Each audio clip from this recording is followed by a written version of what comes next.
আমরা এই হচ্ছে আমাদের একটা অক্ষ,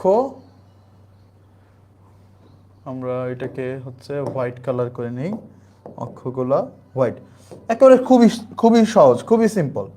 এই হচ্ছে আমাদের আরো একটা অক্ষ, একটা এক্স অক্ষ আর একটা হচ্ছে ওয়াই অক্ষ, এবং আমাদের কাছে আছে একটা সুন্দর একটা বৃত্ত। এই হচ্ছে সুন্দর একটা বৃত্ত। তাহলে এই বৃত্তটা এক্স অক্ষের একটা অংশ খণ্ডিত করেছে।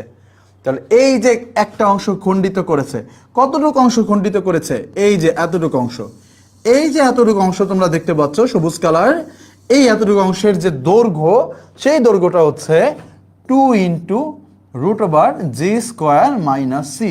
এইটার দৈর্ঘ্য হচ্ছে 2 into root over G square minus C. এই অংশটার মান বের করতে দিলে আমরা এই সূত্র দিয়ে করব। একই রকম ভাবে আমাদেরকে আরো অন্য সূত্র বের করতে দিতে পারে। যেরকম মনে করো আমাকে বললো যে এক্স অক্ষ কর্তৃক কর্তৃত অংশের দৈর্ঘ্য, সরি, ওয়াই অক্ষ কর্তৃক কর্তৃত অংশের দৈর্ঘ্যটা বের করো। ওকে, সো ওয়াই অক্ষ কর্তৃক কর্তৃত অংশ।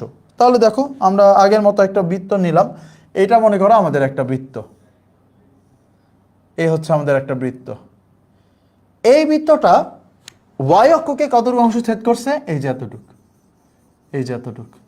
তাহলে এই যে সবুজ অংশটা তোমরা দেখতে পাচ্ছ ওয়াই অক্ষের খণ্ডিত অংশ, এইটা হচ্ছে 2 into root over F square minus C, 2 into root over F square minus C. এবার কমেন্ট বক্সে জানাও যে কর্তৃত অংশ বলতে কি বোঝায়, এই জিনিসটায় বুঝতে পেরেছো কিনা। এই জিনিসটা কোনো ঝামেলা আছে?